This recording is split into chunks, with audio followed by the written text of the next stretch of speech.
Hello, everybody. Hope you can hear me. And let's start. So this is our first roundtable. First roundtable, stylistic border crossings in multilingual and translated contexts. And the con in the context is in brackets for a reason, because a lot of our speakers are indeed interested in the con part of the context here. Thank you to all our speakers for being here. We've had to overcome multiple difficulties. Somebody here is coming on very late at night. Somebody else has escaped a very competitive event to be here as well. So we're very grateful. So we'll have a conversation here. So we'll try to prioritize that. But you're very, very welcome, all the audience members, to put your questions, and I'll do my very, very best to read out to the speakers as many as I can. Please try to indicate for which speaker your question is, so we don't have to go around all the speakers to answer everything. So if you can direct the question to a particular speaker, try to do that if you can. And once we're finished with the roundtable during the lunch hour, just a reminder, please use the links to the rooms for the panels after the lunch hour to be able to come in the rooms and just use them to talk and socialize with your lunches. All right, and I'm sorry to bring up lunch before it's lunchtime. I hope it didn't make anyone hungry. Let's go. We are focusing here on multilingual and translated contexts from both a practical and a theoretical perspective, and we'll try to. Our speakers have expertise in both, and we'll try to kind of move from the practical more towards a theoretical sort of ish. And we'll start with Vesna Goldsworthy. So each speaker will speak for just a few minutes, and then we'll have a conversation after that. So Vesna Goldsworthy is a fellow of the Royal Society of Literature and the author of Inventing Ruritania, the Imperialism of the Imagination, which is widely translated and recognized as one of the key contributions to the study of Balkan and European identity.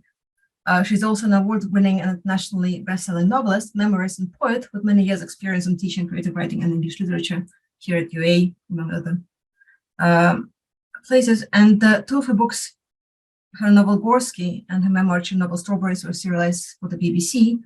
Her most recent prize-winning novel, Iron Curtain, is one of the Times Best Books of 2022 and the Financial Times Critics' Choice. And she is a translingual writer, so well-versed and well-experienced in issues of stylistic border crossings as a Serbian native speaker, writing and publishing in English for many, many years. Over to you, Vesna. Yes, I will speak for about 5 minutes. The books you mentioned each deserve more than 5 minutes, not qua books, but qua translation case studies, because, and I will just give you some highlights, hoping to inspire some questions later.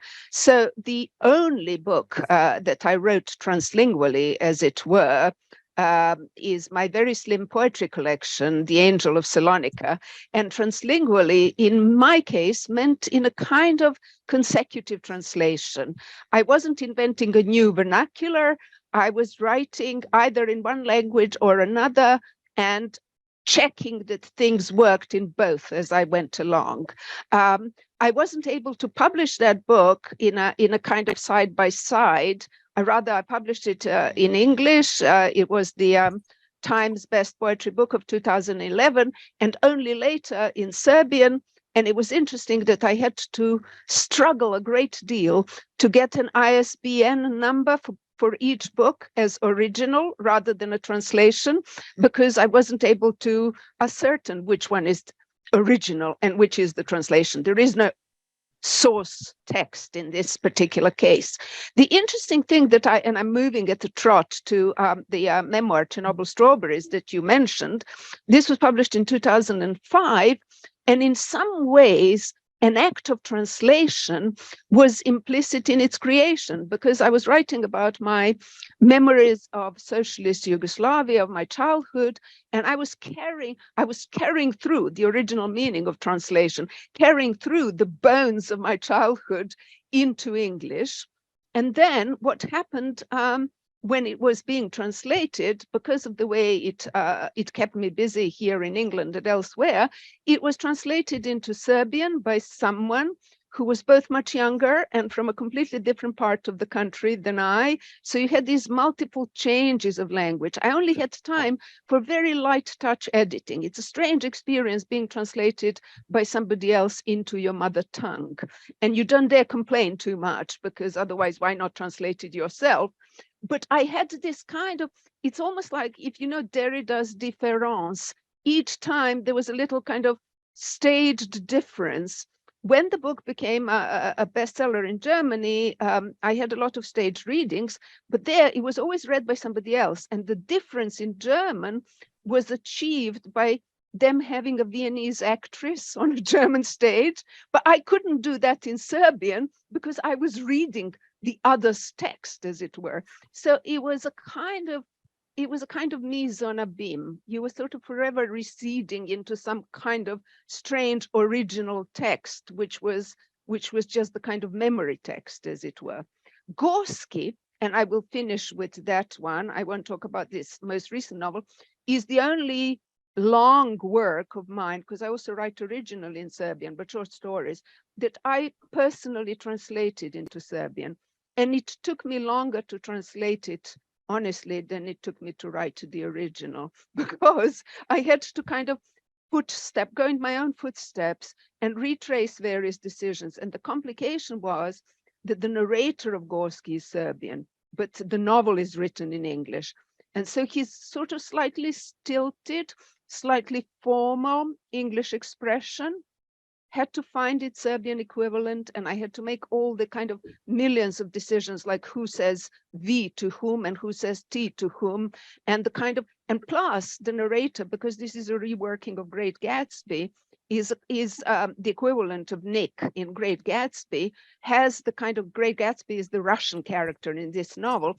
So you have these levels of Russian expression which are intertwined in the kind of English writing style, the English original, but which don't really work in Serbian, because Serbian and Russian are too close. So the ostranjenie kind of disappears once you put it into Serbian. And I had to come up with different solutions. I also found that there were bits of Serbian that I myself had forgotten, having lived in this country for about 40 years now. And the slang in particular had kind of moved away from me. So I was then kind of starting to wonder whether that would happen to my character as well. So I deliberately introduced certain errors into my Serbian translation, errors of usage. So for example, and I will finish with this, when he talks about texting on the phone, he uses the word text, whereas in Serbian, SMS, right? So I deliberately kept that because all the Serbs in London say text, you know, SMS is just not what we do. So he was right, he was narrating in a kind of emigre Serbian. It's a sort of, it's not there in the original, whatever the original was. I envied people like Nabokov, who dared change the original, because I was very tempted to do that very often. So I will finish with that, because I think my 5 minutes are out, and look forward to hearing the others. Thank you so much, Vesna. And on to Alexandra, who is a multilingual translator and a scholar, although she doesn't want to own up to that anymore.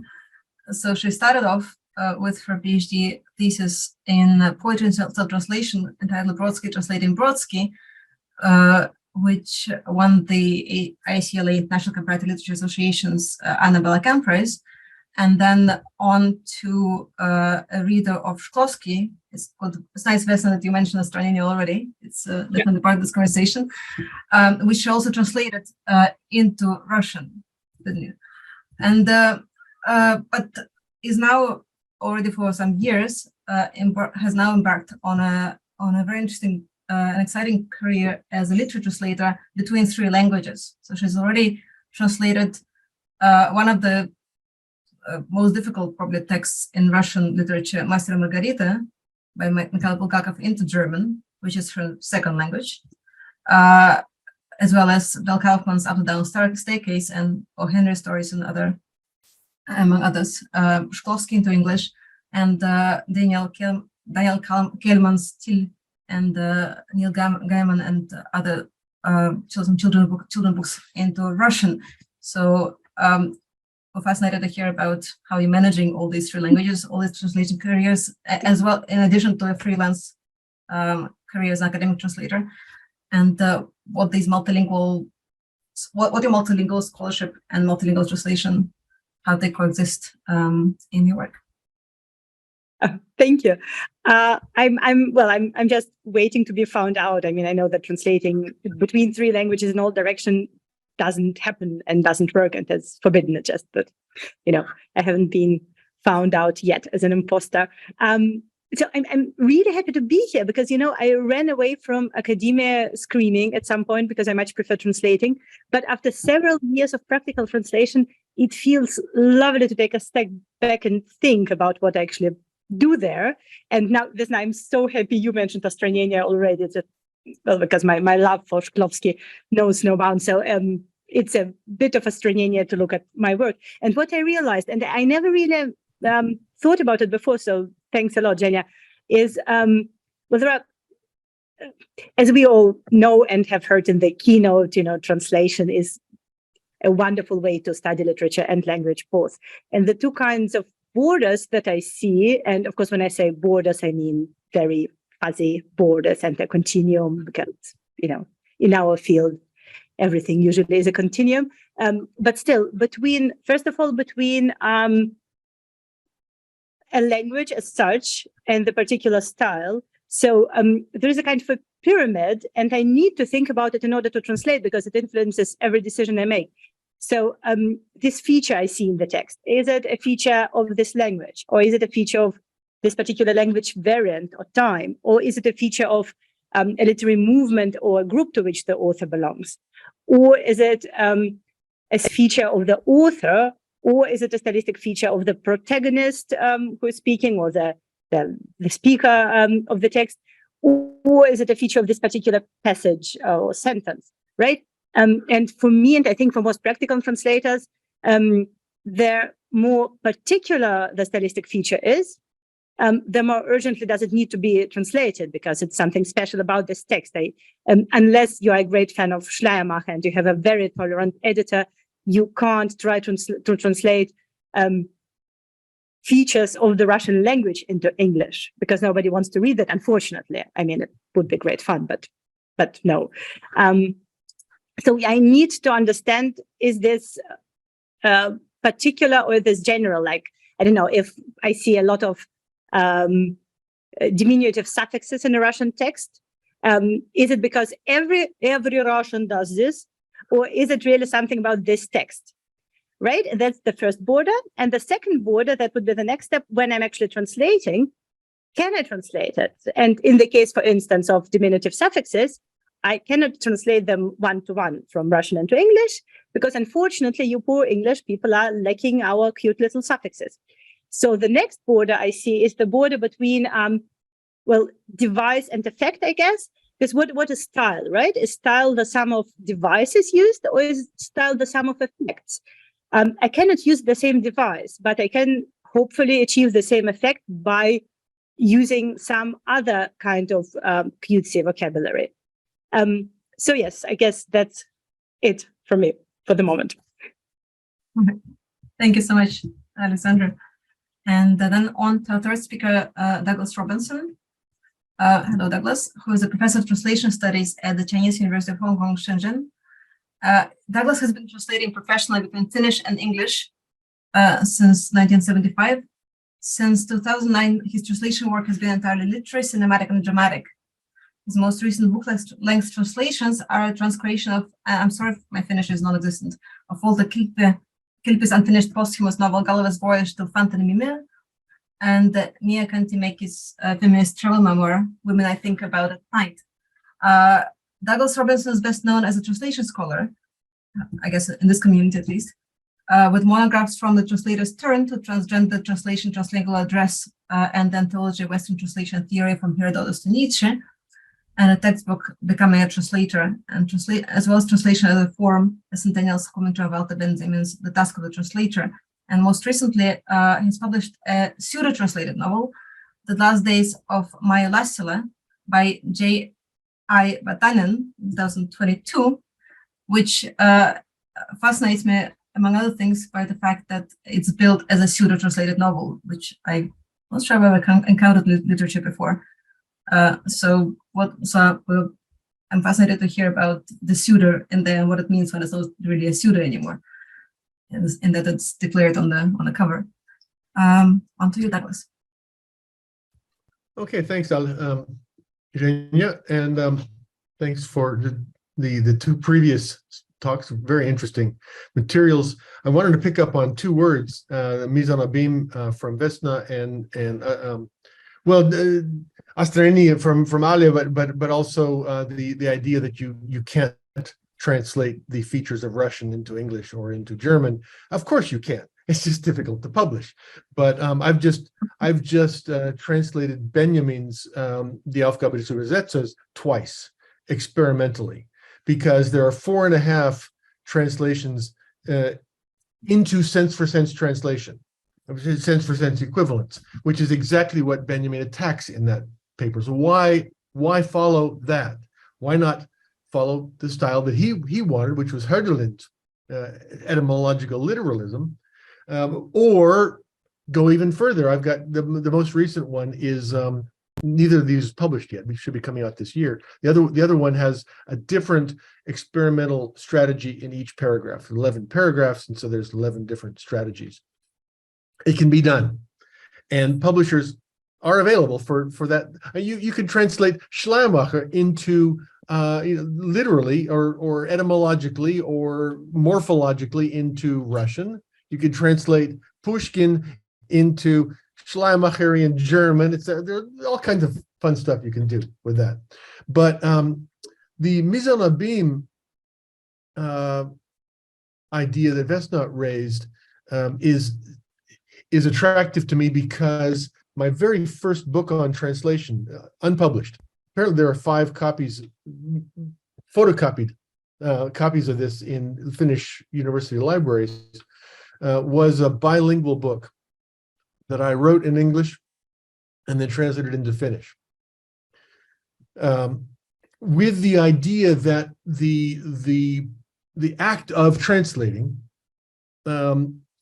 specifically rethinking the English text for a Finnish audience. So sometimes I would veer away from the English text for 10, 15 pages before forcibly yanking it back into line with the English original. But sometimes the translation got boring, and so I would change the English original in order to have something more interesting to play with in Finnish.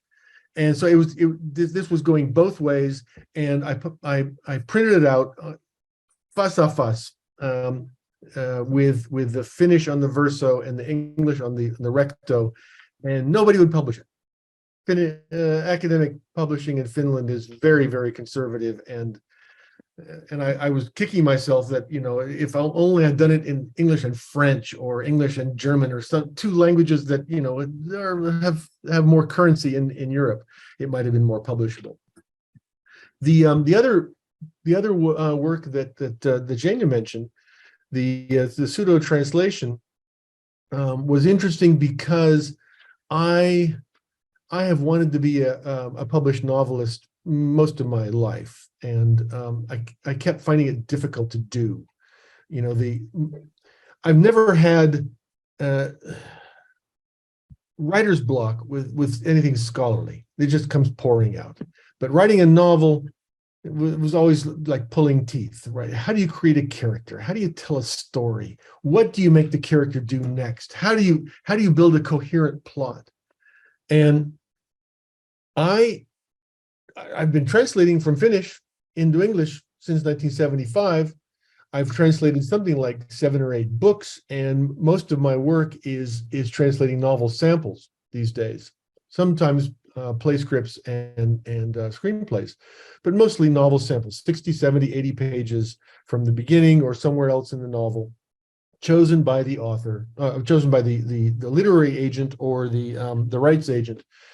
And so, I realized that if I pretended to be translating a book from Finnish, I created a narrator and presented him as the author, I could maybe make an end run around my writer's block as a novelist. And by God, it worked.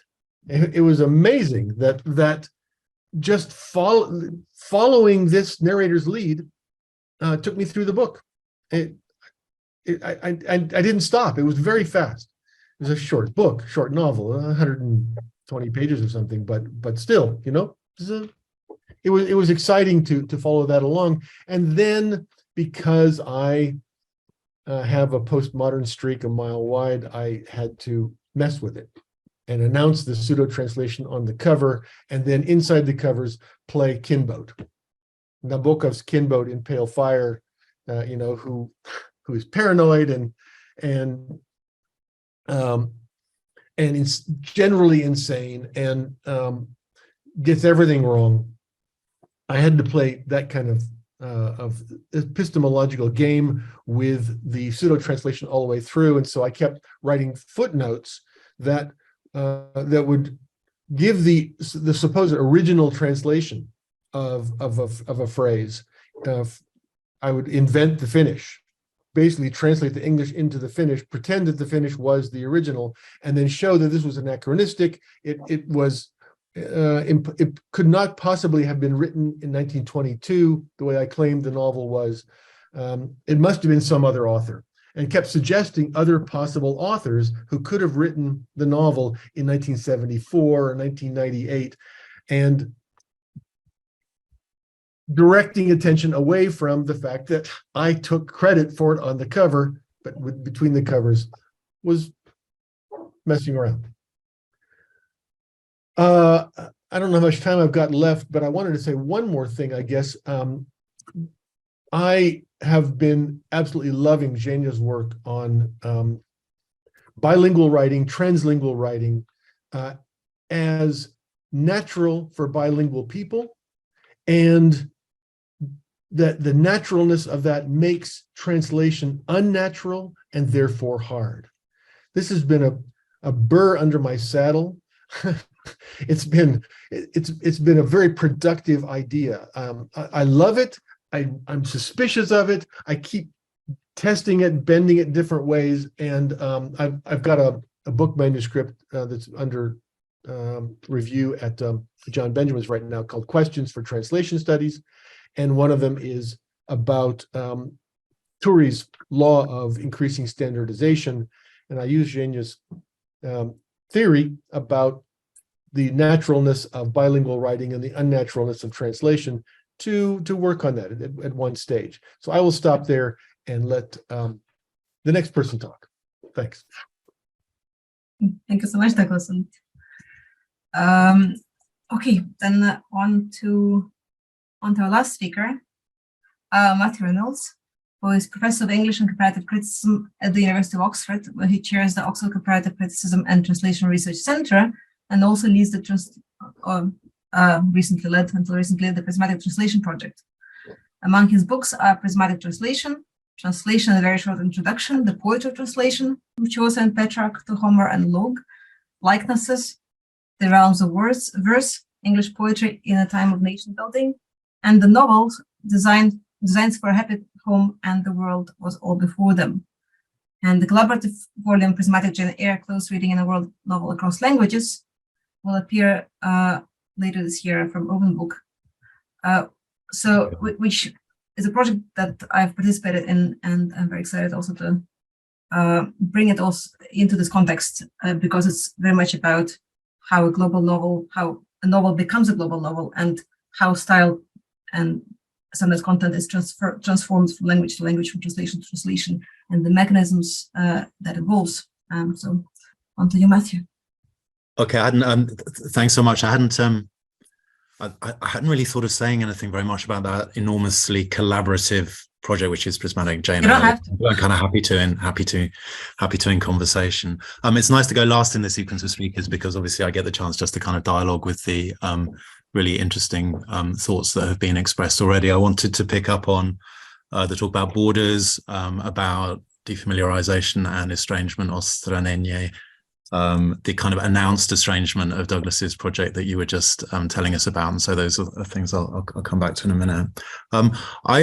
I'm always interested in the fractures within what we think of as being languages, and ways in which the divisions between, you know, so-called standard languages or national languages, all the continuities that there are across them. So rather than thinking of translation as spanning an already existing border, as it were, I'm always interested in thinking about how translation is operating among language differences, and as it were, creating or reinforcing borders at the same time as also crossing and questioning them. So from that perspective, coming from that sort of perspective and thinking about style, what strikes me about style is, style is distinctiveness in language, isn't it? Style is something different. Style says, when you encounter style, you say, well, okay, this is something different interestingly different from how I'm using the language. So there's already something translational about an encounter from style. You say, here's something different, so how do I relate to it? So one of the things that I think style does already in its own existence raises a kind of question of translation. It's one kind of opening up a fracture within. It's one of the many ways of fracturing the idea that a language is a homogeneous kind of communicative entity. And I just wanted to go back to the couple of extremely minor literary productions that Eugenia mentioned at the end of the list of books. So in the couple of novels that I did, one of them called Designs for a Happy Home. So this is narrated by an interior designer. So it's using in first person. So she thinks she's writing an interior design manual. So it's full of the register of interior design language. So that's a matter of vocabulary. It's in her voice. So I thought in thinking about it, I could say, okay, well, okay, I've got a kind of language here, which is interior design language. I've got kinds of aspects of the language, which are her voice. So if the register is really a lot about vocabulary, her voice for me was quite a lot about syntax and quite a lot about rhythm. But then superimposed on that, I think there was something I thought of as being style. And it's strange, that's hard to articulate because the words are exactly the same as the words that are contributing to her voice.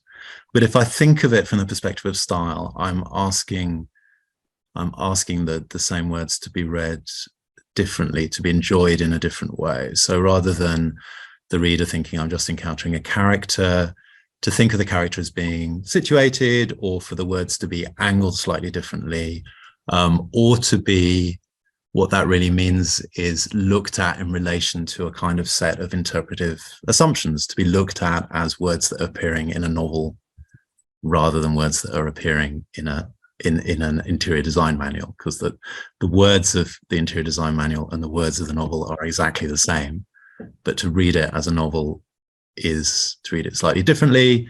And I want to use the word style to configure that difference. The other novel I did, called The World Was All Before Them, is very interested in scientific language. My family are all scientists, so I grew up, oh yeah, this connects the idea of multilingualism. So I grew up in a multilingual environment, even though the language that was around me was scientific language that I didn't understand. And so I wanted to work with that experience. So that's got an omniscient narrator who has access to a lot of scientific language that I don't myself know, and I had to learn specially to write the book and have since forgotten. But there again, I wanted to introduce a difference within language and then angle that in such a way that it counted as a stylistic experience for the reader. And the stylistic experience was, there's something strange about this language that I'm encountering, but I can respond to it because I'm encountering it in a literary environment, and I've got some ways of making sense of the difficulty I'm encountering, or the move from a kind of language I can understand into a kind of language practice that I can't understand. So there again, it seems to me, what I wanted to pull from these two examples was the sense that you've got a kind of difference within the landscape of language. So we've got scientific language, or you've got interior design language, and that's a kind of building block towards something that I think counts as style.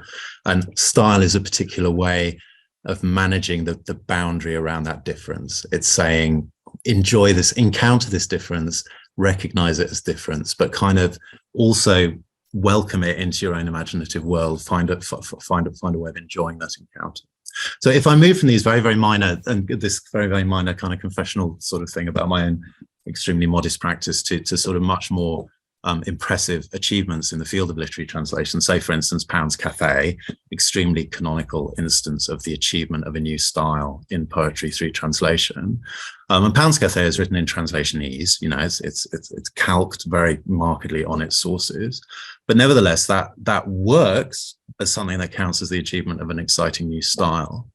And why does that count as the achievement of an exciting new style? Because the move into strangeness, which is enabled by his encounter with the Chinese through Japanese source text that he's working with, is also angled in relation to interpretive expectations from his readers, and also the whole great program of propaganda that he put, you know, that he was coming out with at the same time that he was writing these texts, which is sort of encouraging people, telling people how to read them. So there too, you've got this kind of double movement of encountering something strange, a particular kind of, I don't know, involvement and excitement about it, and I guess, but at the same time, then move towards making sense. Or if we go to another amazing translate, to me, an amazing recent translational achievement in style, which is Margaret Hall Costa's translations of Javier Marias, and there again, you've got the language is being pulled in a strange direction by the challenge of rising to do something that kind of, in some sense, kind of rises to the challenge set by Marias. But at the same time, that's got a hook back into aspects of English literary tradition, the prose of Sir Thomas Browne. There are other kinds of things that is also recognizable as being connected to. So my reflection then on style that I wanted to end up with is that style, because it's a distinctiveness within language, creates a sort of translational energy inherently in itself. And then when one thinks about the creation of style through translation, well, you know, the otherness, the estrangement, the defamiliarization of the encounter with the foreign can enter into that. But that dynamic of that sort of push towards the strange also has to be counterbalanced by some kind of hook into the known. And the particular sort of tension there, I think, is the particular sort of attraction and challenge and charm of literary style. That's what I wanted to say. Thanks. Thank you, Matthew. First of all, anybody wants to follow up on that or on anything that's been said so far? It's fascinating how you've presented such different ways of dealing with stylistic transfers, stylistic border crossings in your own work, from very, very different perspectives. But all of them, I think, united somehow by this sense of embracing and using as a potential the very things that are usually seen as difficulties, as obstacles in literature, you know, as things that make things ambiguous and uncertain and maybe suspect. So I find it fascinating. And I guess the sort of, at least for me, the sort of ever-present question here is on this continuum between translation and multilingualism. Are we talking about the same things? Like when we're talking about style being transferred in translation or being transferred through translation, by translation as an influence on other texts. So are these all the same, different facets of the same mechanism, or are they different things? And for example, you write in translingual, or I mean, even like Vesna's counterpart in translingual is fascinating in this respect, because you can see how much translation plays a part in that engagement with multilingualism. Yeah, please, Vesna. The thing is, Eugenia, that... Sorry, I was just trying to unmute my mic here. What I found fascinating is that most of our introductions, very brief though they were, in some ways queered the original rather than talk about the problem of translating it. We went back to, so Douglas was talking about his pseudo-translation. Matthew was talking about style already being inherently translation. I was talking about the problem of mine being visibly already translation when I write about my particularly in the memoir, in that text. And it is actually interesting that I expected the talk about translational problems to look at the target language much more than the source, and yet we were talking about the source quite a lot. I found that the connections really fascinating. Yeah, I'd like to pick up on that word queer, because that really does solve the problem, right? Eugenia, you first said, think of all these different perspectives, 4 totally different perspectives. And then you said, are they the same thing or are they different things? And the answer, of course, is, does it matter? Right? I mean, for academics who have to categorize things and pretend that those categories are somehow part of reality rather than just a thought experiment, maybe it's important to draw those boundaries. But the exciting thing is that bilingual people love to play with their languages, and that play takes all kinds of different forms. And I want to get back to Ale's mention of Schleiermacher, who not only said it's impossible to write well in a foreign language, it is immoral to do it. What an idiot. No, it's not immoral, and it's also not impossible. It's wonderful. It's exciting. In fact, he doesn't want people ever to learn foreign languages so well that they don't notice that they're shifting between languages. He wants, it's a very nationalistic essay, right? He wants to ground German literature in the German language and mark translations as translations so that we know that they were not originally German. I really, the more I work with Schleiermacher, the more I hate him. And this kind of discussion is precisely the proper answer to him.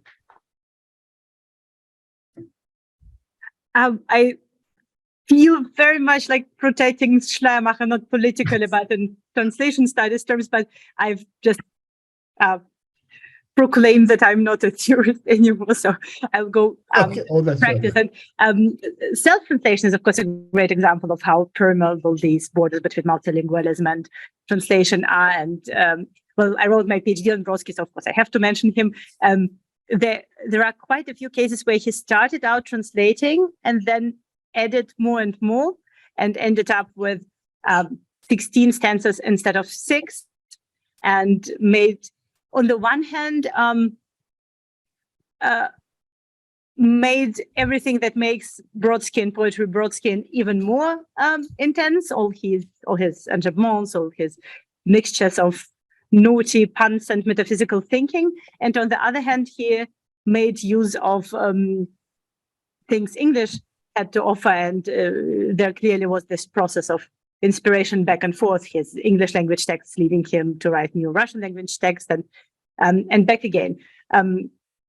So yes, I guess Douglas, you're right, it's on us needing to make a clear distinction.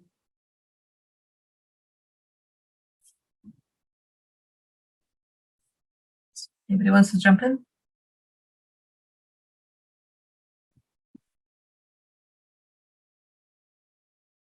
I guess I could say something from the Prismatic Jane Eyre project, if that would be helpful. So this is a collaborative project that Eugenia and many others are involved with that tries to conceive Charlotte Bronte's Jane Eyre as it coexists in many hundreds of translations in many tens of different languages, and we sort of select the word 20 odd. The book is co-authored by 20 odd people coming out, and there's a website and so on, lots of details. But I think one of the and we had these sessions where we were kind of looking closely at the translations together, and I think it was quite a disappointing for me or worrying phase in the work where we kept on saying, well, let's look at this stylistic feature and see if we can see traces of it being responded to or reproduced, etc., in the translations. And really often that just showed nothing. So for instance, really what one might think of as a as a really marked stylistic feature of Charlotte Bronte, which is a kind of syntactic inversion. So, for instance, at the beginning of the book, when Jane is excluded from the group of the other children, instead of saying she dispensed me from the group, it's me she dispensed from the group, and that kind of inversion is really characteristic of the style. And so we thought, okay, well, let's find some translators doing something with this, and none of us could find any trace of this in any of the translations that we looked at, and there were other similar things like that. And so, but then on the other hand, so that made me think, well, okay, style. Okay, so should we think about style in terms of, as it were, continuity of formal features? No, perhaps this isn't the best way of looking at it, because there are lots of ways in which the translations we were looking at were compelling and inventive and distinctive and so on. But those ways seemed better described in terms of, I guess, the kind of dynamic I was talking about earlier, the sort of sense of doing something distinctive that nevertheless connected. But the ways in which they were doing that formally, the relationship between that and Charlotte Bronte's style was quite diffuse. It was as though, the challenge was kind of do something, or it was a less specific I don't know, the thing they were doing, it didn't, comparisons at the level of formal features didn't yield very much, but nevertheless there did seem to be a kind of it was at a kind of higher level of generality. Let's have a direct and assertive voice. How should we do that? It was more at that level, or indeed kind of, yeah, anyway, so that was what I wanted to chip in with. Yeah, absolutely. Douglas? Thank you so much. That's very interesting and very useful, I think. Also as a way of thinking about, so obviously the kind of the key question here is, as usual, kind of what is style, and is style something that's there in the original and then is transferred more or less successfully, maybe adorned by other stylistic features to do with the translator or context, or is style something that's also born out of the very writing setting? For example, the multilingual or self-translatory, or whatever it is. Basically, is style something that sort of comes in that package, or is it something that's more individual? Is it something that's objective or subjective? All this kind of, all these issues sort of, I think, rise up, and it's fascinating to think how they interact between translation, with some clear stylistic features of the original might be lost, but then others might be found, and other contexts. We have a few questions actually now, unless somebody else wants to say something before I look at the questions. The questions look interesting. All right, let's go with the questions.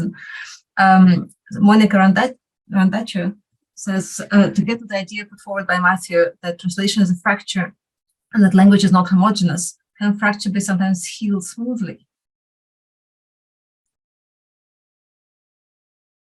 I guess that's for Matthew then, primarily. Sorry, I was just, could you say that again? Because I was just looking in the chat, and so then I didn't hear you. No worries. To get to the idea put forward by Matthew that translation is a fracture and that language is not homogeneous, then can a fracture be sometimes healed smoothly, so to speak? Yeah, smoothly. I guess. I mean, it always let's see, it always involves it always involves power. It's always a social thing. I don't know. I mean, I'm thinking, let's see. Healing makes me think of medical context, because I'm just really interested in the strangeness of medical language, which is deeply alien to many of us, even though it's used so intimately about our bodies. So that kind of encounter where you go to the doctor or you're in hospital, and this figure appears and produces some words which are incomprehensible, which in fact hold the key to your fate. And then there's the moment of translation in which the doctor then says, and what that means is this. So that's a kind of there are two things there. So why that's a kind of the assertion of professional expertise through the unknown language, and then the kind of reaching out across the gap that's thereby created in order to explain.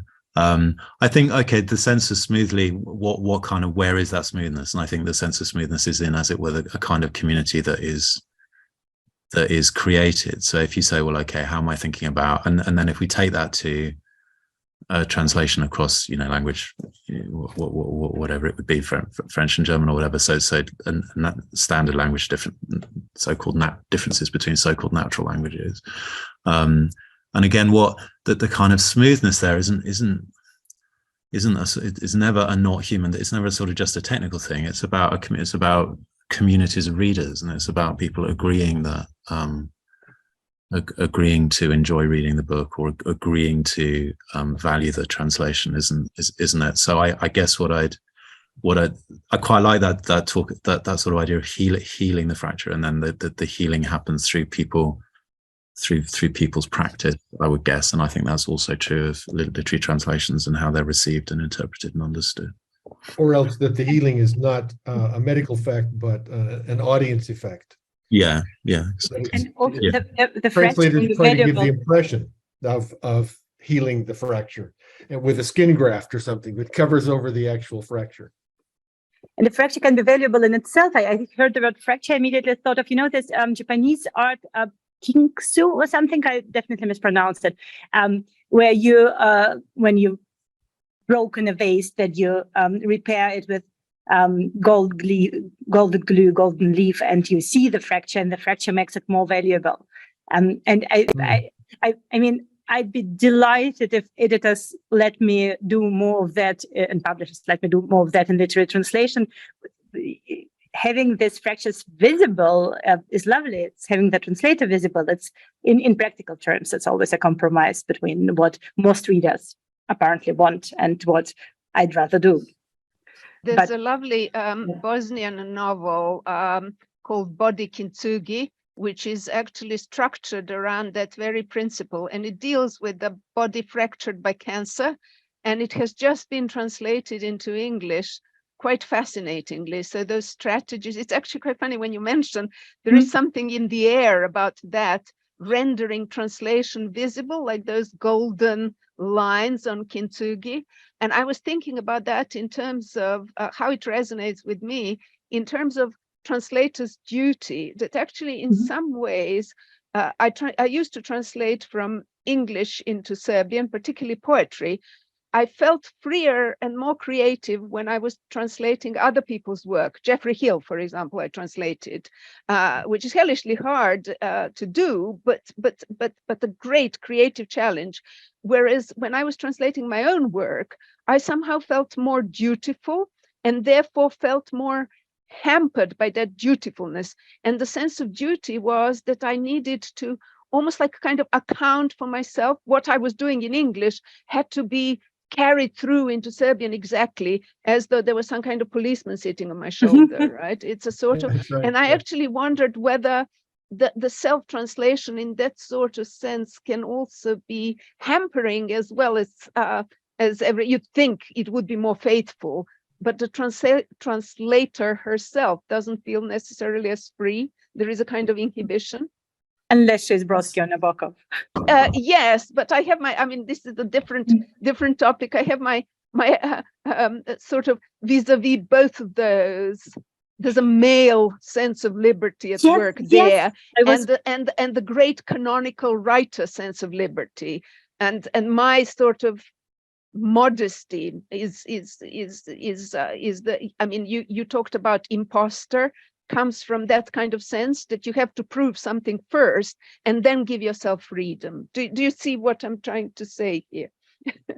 Yes, well, I was fishing, of course, but yes, I mean, not to discriminate against men, but there is a certain tendency. Yeah, it wasn't meant to be gender discrimination. It was meant to be a combination.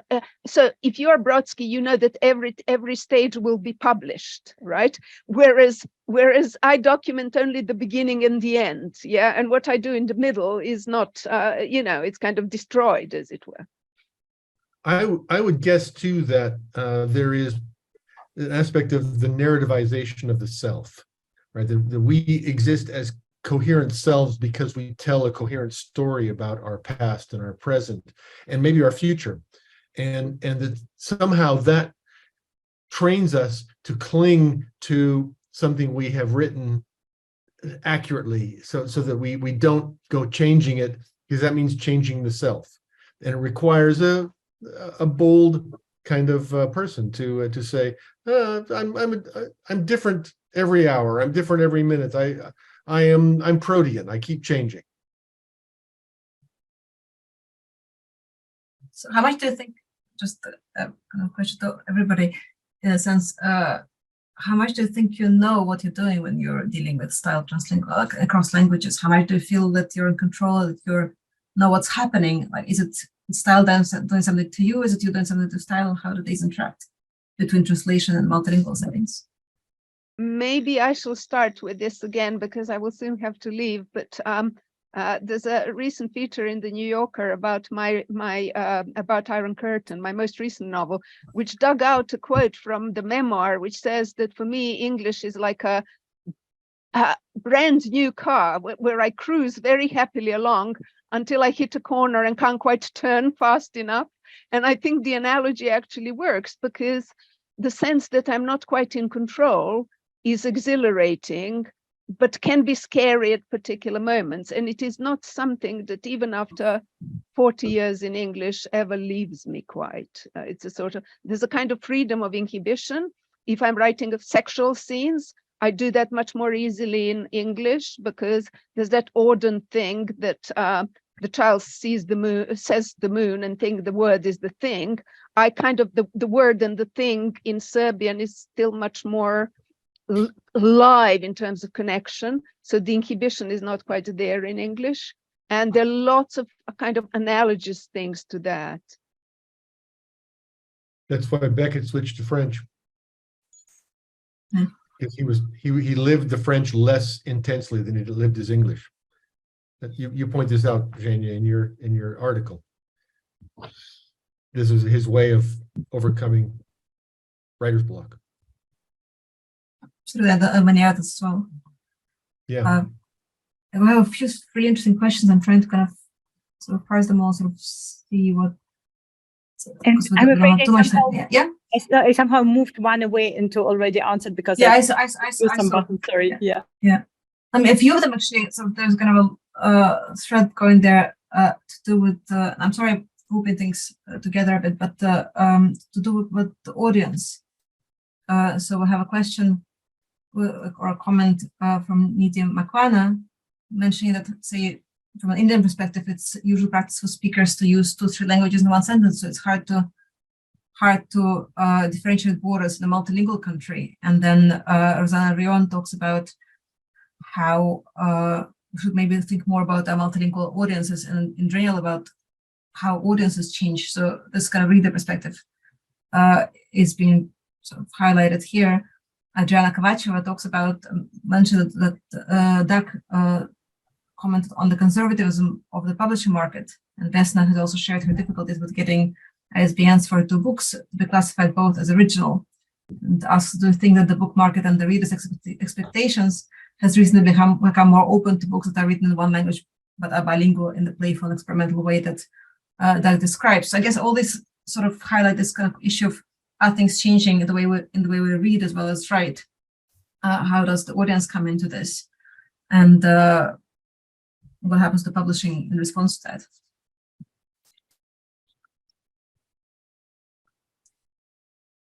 So whoever wants to jump in, please do. I just wanted to say there's a view about, so the kind of thing I was saying about something different is thrown at you and then you sort of grasp it. So the way in which style conjures up the idea of an interpreter, it makes an appeal to an interpretive community. So it says, here I'm doing something with my language, do you get what I'm doing? That there's a way of thinking about that assumes that has to be a sort of well-established national literary tradition behind that. So Tim Parks, for instance, has some arguments like this in his critique of the dull new global novel, as he calls it, saying that this is writing that is not kind of stylistically adept because it doesn't have a particular sort of deep literary tradition and interpretive community to connect to. And I just think I think that's wrong. So which is to say, I think the kinds of sensitivities and and this is also my experience from the very kind of mixed reception my novels had. You sort of sense, okay, who's the kind of people who are getting it. It doesn't. It seems to me it doesn't work like that. So the kinds of cues that styles send out can be picked up by a whole range of people with different language competencies and experiences and different kinds of things, and also not be picked up by I don't know. It's complicated. So the kind of, I think all I wanted to say is that the kind of appeal to interpretive understanding that style throws out is open to many different people. It's not, because I think there's a danger that it gets constructed in that nationalist in that nationalist way that was also referred to earlier in the discussion. And I just think that's wrong. I think that's wrong. I think it works differently from that. I wanted to pick up on what Niti Makwana wrote about just multilingual life, because it does seem to me that multilingual life is at the core of what we're talking about here. That when you live in several languages at once, code switching tends to be elevated to something higher than code switching. It's not just this language and that language. There's a mixture language, a translingualism that is something more than just going back and forth between two. And to my mind, that movement from code switching to translingualism is a generative engine. It generates ideas. It generates a taste for play. And my second daughter, my first wife was Finnish, and we have three daughters, and my second daughter got married in Finland. And when I gave we would always just switch languages all the time in the family, and it would drive guests crazy. But at her wedding, I gave the speech as the father of the bride trilingually. She married a Nicaraguan guy, and so I had just bare minimum of Spanish, so I worked the Spanish in also, but going back and forth between Finnish and English, and I would construct each sentence so that it was clear once I switched languages what I was just saying in the other language. So people who weren't bilingual could ideally, I don't know whether this worked, I was just making it up as I went along, but could construct the coherence of each sentence despite the language shift. If you were an English speaker and you had no Finnish, you had to rely on guesswork. And I was trying to enable that guesswork. That kind of playfulness comes out of multilingual life. And my experiments with translingual writing and translingual translation are all about that.